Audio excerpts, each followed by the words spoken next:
পাল academy সেন্টারে তোমাদের সকলকে জানাই আমি স্বাগত। তোমরা যদি একটু খেয়াল করো তাহলে দেখতে পাবে যে আমি বোর্ডের পেছনে একটু ছোট্ট করে লিখে রেখেছি, সেটি হলো প্রেজেন্ট পারফেক্ট কন্টিনিউয়াস টেন্স। অর্থাৎ আজকের এই টিউটোরিয়ালে তোমাদের সাথে আমি বিস্তারিত আলোচনা করতে চলেছি প্রেজেন্ট পারফেক্ট কন্টিনিউয়াস টেন্স নিয়ে। এর আগে তোমাদের প্রেজেন্ট ইনডিফিনিট টেন্সের আমি পার্ট 1 পার্ট 2 দুটো ভিডিও আপডেট দিয়েছি। তারপরে প্রেজেন্ট কন্টিনিউয়াস টেন্সেরও সেম পার্ট 1 পার্ট 2 আপডেট দিয়েছি এবং প্রেজেন্ট পারফেক্ট টেন্সেরও আমি পার্ট 1 পার্ট 2। মোট তোমাদের টেন্সের আমি প্রেজেন্ট টেন্সের বিশেষ করে 6টা ক্লাস আপডেট দিয়েছি। যারা এখনো পর্যন্ত দেখোনি তাদের রিকোয়েস্ট করব তোমরা আগে 6টি ক্লাস কভার করো টেন্সের। এই 6টি ক্লাস কভার করে তারপরে আজকে যে টিউটোরিয়ালটি আমি শুরু করছি সেই টিউটোরিয়ালটি তোমরা একটু দয়া করে দেখবা। এই যে প্রেজেন্ট পারফেক্ট কন্টিনিউয়াস টেন্স, সবার আগে আমাদের জানতে হবে যে প্রেজেন্ট পারফেক্ট কন্টিনিউয়াস টেন্স কি বা কাকে বলে বা কখন ব্যবহৃত হয়, এই বিষয়টি আগে আমাদের জানতে হবে। প্রেজেন্ট পারফেক্ট টেন্স কখন ব্যবহার করা হয়? মনে করো যে পূর্বে অথবা অতীতকালে, পূর্বে কথার অর্থ হচ্ছে আগে, অথবা অতীতকালে কোনো কাজ শুরু হয়েছে, বুঝতে পেরেছো? পূর্বে কোনো কাজ শুরু হয়েছে হয়ে বর্তমান সময় ধরে চলছে, যদি এরকম কিছু বুঝিয়ে থাকে তাহলে সেক্ষেত্রে আমরা প্রেজেন্ট পারফেক্ট কন্টিনিউয়াস টেন্স ব্যবহার করতে পারি। দেখো আমি একটু লিখে রেখেছি, কোনো কাজ পূর্বে শুরু হয়ে এখনো চলছে এমন বোঝালে ভার্বের প্রেজেন্ট পারফেক্ট কন্টিনিউয়াস টেন্স হয়। তার মানে আমাদের মনে রাখতে হবে যে অতীতকালে কোনো কাজ শুরু হয়েছে বা আগে অথবা পূর্বে কোনো একটি কাজ শুরু হয়েছে, শুরু হয়ে আমাদের বর্তমান সময় পর্যন্ত কাজটি চলছে, যদি এরকম বুঝিয়ে থাকে তাহলে সেক্ষেত্রে আমরা প্রেজেন্ট পারফেক্ট কন্টিনিউয়াস টেন্স ব্যবহার করব। তাহলে এখান থেকে আমরা প্রেজেন্ট পারফেক্ট কন্টিনিউয়াস টেন্স জানতে পারলাম। এখন প্রেজেন্ট পারফেক্ট কন্টিনিউয়াস টেন্স আমরা কিভাবে গঠন করব এই বিষয়টা আমাদের জানতে হবে। গঠন করতে গেলে সর্বপ্রথম আমাদের জানতে হবে এর রুলস, এর সূত্র সম্বন্ধে আমাদের একটু বুঝতে হবে। একটু খেয়াল করো তোমরা বোর্ডে, এই যে রুলস, রুলস কথাটা আমি লিখে রেখেছি। এখানে রুলসে প্রথমে আমাদের কি বসে? সাবজেক্ট বা কর্তা। তো প্রেজেন্ট পারফেক্ট কন্টিনিউয়াস টেন্সের ক্ষেত্রেও সেম, প্রথমে সাবজেক্ট বা কর্তা বসবে। তারপরে আমাদের হ্যাভ বিন অথবা হ্যাজ বিন, হ্যাভ বিন অথবা হ্যাজ বিন সেটা কি অনুযায়ী? নাম্বার এবং পার্সন অনুযায়ী হ্যাভ বিন এবং হ্যাজ বিন কথাটা আমাদের ব্যবহার করতে হবে। এর আগে আমি present perfect continuous present perfect টেন্সের মধ্যে তোমরা করেছো যে হ্যাভ অথবা হ্যাজ করেছো না? প্রেজেন্ট পারফেক্ট টেন্সের মধ্যে প্রেজেন্ট পারফেক্ট টেন্সে ছিল হ্যাভ অথবা হ্যাজ বসানো হয় সাবজেক্ট বা কর্তার পরে, এবং সেটি পার্সন বা নাম্বার অনুযায়ী হয়। আমি সম্পূর্ণ বুঝিয়েছি। তো এখানেও সেম তোমাদের প্রেজেন্ট পারফেক্ট টেন্সে যেরকম হ্যাভ এর ব্যবহার ছিল, এখানেও প্রেজেন্ট পারফেক্ট কন্টিনিউয়াস টেন্সেরও হ্যাভ এর ব্যবহার সেম। শুধু একটু ডিফারেন্স কি হবে? হ্যাভের সাথে আমাদের বিন লাগাতে হবে এবং হ্যাজের সাথে আমাদের শুধু বিন লাগাতে হবে। এই হচ্ছে তোমাদের ডিফারেন্স, তাছাড়া কোনো কিছু আলাদা নেই। বোঝা গেছে? তারপরে মেন ভার্ব, মেন ভার্বের সাথে আমাদের আইএনজি যুক্ত করতে হবে। ওকে, আইএনজি যুক্ত করার পর মেন ভার্বের তারপরে আমাদের ফর এই কথাটা অথবা আরেকটা আছে সিন্স, ফর অথবা সিন্স, এই দুটোর যে কোনো একটি ব্যবহার আমাদের করতে হবে। এখন কথা হলো ফর এবং সিন্স এই দুটোর মধ্যে যে কোনো একটা আমাদের ব্যবহার করতে হবে, কিন্তু কখন আমরা ব্যবহার করব, ফর কখন ব্যবহার করব এবং সিন্স কখন ব্যবহার করব, এই বিষয়ে আমাদের আজকে জানতে হবে। তারপরে লাস্ট হচ্ছে অবজেক্ট বা কর্ম হিসাবে বসে। এটা তোমরা সকলে জানো, প্রত্যেকটি টেন্সেরই একটা গঠন প্রণালী আছে বা একটা সূত্র আছে, সেই সূত্র অনুযায়ী আমাদের চলতে হচ্ছে। তাহলে আমরা জেনে গেলাম সাবজেক্ট প্লাস হ্যাভ বিন অথবা হ্যাজ বিন প্লাস মেন ভার্বের সাথে আইএনজি প্লাস ফর অথবা সিন্স ব্যবহার করতে হবে, আর লাস্ট হচ্ছে আমাদের অবজেক্ট বা কর্ম। এখন ফর আর সিন্স এই দুটো সম্বন্ধে আমরা একটু জেনে নিই। ফর কখন ব্যবহার করা হবে? ফর কতক্ষণ ধরে কাজটি চলছে, কত সময় ধরে বা কতক্ষণ ধরে কাজটি চলছে, যদি এরকম বোঝানো হয় কোনো একটা সেন্টেন্স বা বাক্যের মধ্যে, তাহলে সেক্ষেত্রে আমরা ফর ব্যবহার করে থাকবো। এই জিনিসটা কিন্তু তোমাদের খুবই ইম্পর্টেন্ট একটা জিনিস, যেটা মাথার মধ্যে তোমাদের ঢুকিয়ে নিতে হবে। কি বললাম?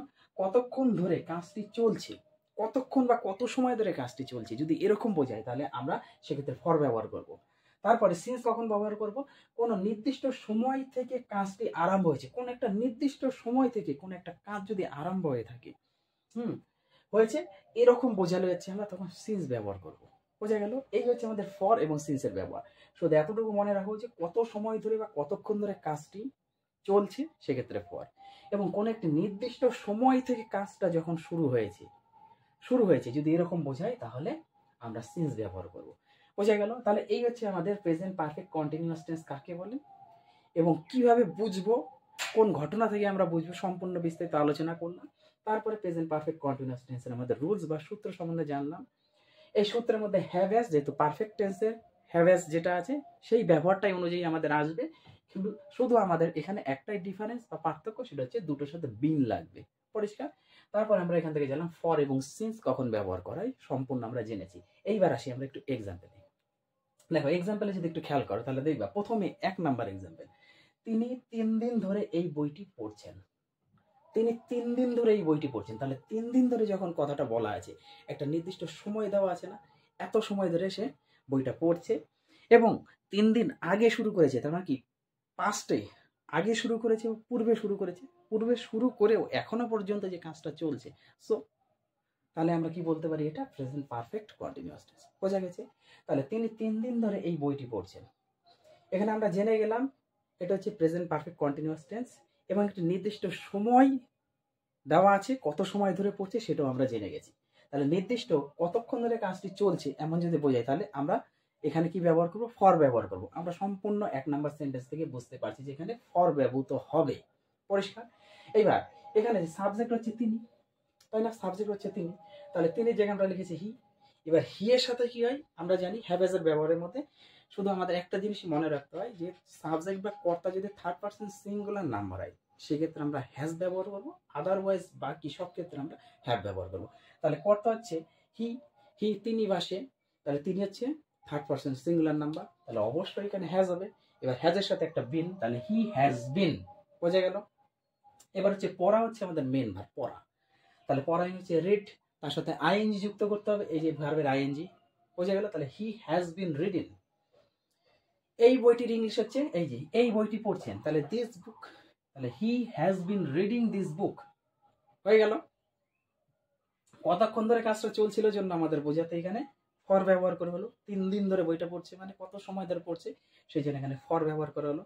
তাহলে হি has been reading this book for 3 days। কতদিন ধরে? 3 দিন ধরে কাজটা করছে, সেই জন্য ফর ব্যবহার হলো, তারপরে 3 days। বোঝা গেছে? এই হচ্ছে আমাদের 1 নাম্বার এক্সাম্পলের বিস্তারিত আলোচনা। এইবার আসি আমরা 2 নাম্বারে। কি বলেছে? আমি 1 সপ্তাহ ধরে জ্বরে ভুগছি। আমি 1 সপ্তাহ ধরে, 1 সপ্তাহ ধরে আমি জ্বরে ভুগছি। দেখো এখানে কতক্ষণ ধরে কাজটি চলছে? 1 সপ্তাহ ধরে চলছে, চলছে না? একটা নির্দিষ্ট সময় দিয়ে দিয়েছে। তাহলে এক্ষেত্রে আমরা কি ব্যবহার করব? ফর ব্যবহার করব। দেখো কি দেওয়া আছে, আমি হচ্ছে সাবজেক্ট, আয়ের সাথে হ্যাভ বসে, তাহলে হ্যাভের সাথে একটা বিন, আই হ্যাভ বিন। ভোগার ইংলিশ হচ্ছে সাফার, সাফার মানে হচ্ছে ভোগা, কোনো কিছুতে ভোগা। তাহলে সাফারের সাথে আইএনজি যুক্ত হবে, I have been suffering from fever. কিসে ভুগছিলাম? ফ্রম ফিভার, ফিভার মানে হচ্ছে জ্বরে, আমি জ্বরে ভুগছিলাম। ফর 1 উইক, কত সপ্তাহ ধরে? 1 সপ্তাহ ধরে। যেহেতু একটা নির্দিষ্ট সময় মেনশন করা আছে জন্য এখানে আমাদের ফর কিন্তু ব্যবহৃত হয়েছে, এই জন্য হচ্ছে ফর ব্যবহার করা হলো, ফর 1 উইক, 1 সপ্তাহ ধরে। বোঝা গেছে?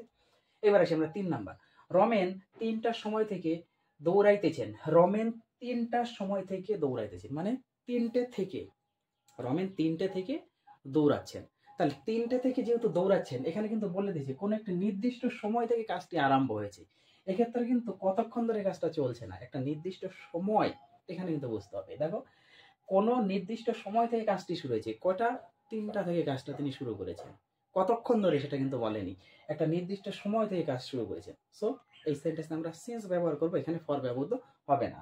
তাহলে রমেন 3টের সময় থেকে দৌড়াইতেছেন, তাহলে Ramen third person singular number, সেই জন্য হ্যাজ হলো, তার সাথে একটা বিন হয়। রমেন হ্যাজ বিন, রান মানে দৌড়ানো, রানের সাথে ING, running. Ramen has been running, একটা সিন্স ব্যবহার করতেই হবে, কারণ কোনো নির্দিষ্ট সময় থেকে কাজটি শুরু হয়েছে, 3টের থেকে শুরু হয়েছে।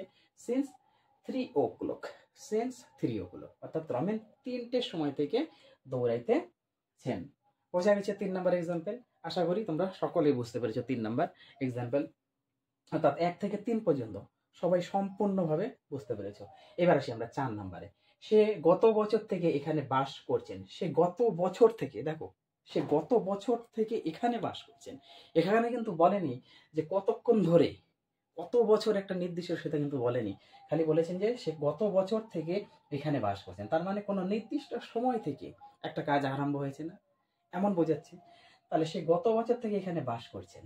তাহলে হি হচ্ছে আমাদের সাবজেক্ট, সে। তাহলে হি হ্যাজ বিন, হি এর সাথে অবশ্যই হ্যাজ বিন হবে। হি হ্যাজ বিন, লিভ মানে বাস করা, তার সাথে আইএনজি যুক্ত হলো। হি হ্যাজ বিন লিভিং, এখানে মানে here, he has been living here, তিনি বসবাস করিতেছেন বা করছেন। সিন্স, অবশ্যই সিন্স ব্যবহার করা হবে, কারণ কোনো নির্দিষ্ট সময় থেকে তিনি এখানে আছেন। Since last year, last year মানে হচ্ছে গত বছর, তিনি গত বছর থেকে এখানে বাস করিতেছেন। বোঝা গেছে 4 নাম্বার। এইবার আসি আমরা 5 নাম্বারে। 2 ঘন্টা ধরে বৃষ্টি পড়িতেছে, 2 ঘন্টা ধরে বৃষ্টি পড়িতেছে, একটা নির্দিষ্ট সময় কিন্তু এখানে মেনশন করে দিয়েছি, 2 ঘন্টা নির্দিষ্ট সময়। তাহলে 2 ঘন্টা ধরে বৃষ্টি পড়িতেছে, তাহলে ইটস হবে, তোমরা সকলেই করেছো প্রেজেন্ট টেন্সের ক্ষেত্রে, প্রেজেন্ট ইনডিফিনিট টেন্সের ক্ষেত্রে, প্রেজেন্ট তারপরে কন্টিনিউয়াস টেন্সের ক্ষেত্রে বৃষ্টি পড়ে, বৃষ্টি পড়িতেছে, এগুলো সবই জানো। এই জন্য এখানে ইট ব্যবহার করেছে। It has been, it has been raining, it has been raining for 2 hours, কারণ একটা নির্দিষ্ট সময় মেনশন করেছে জন্য এখানে ফর ব্যবহার করা হলো।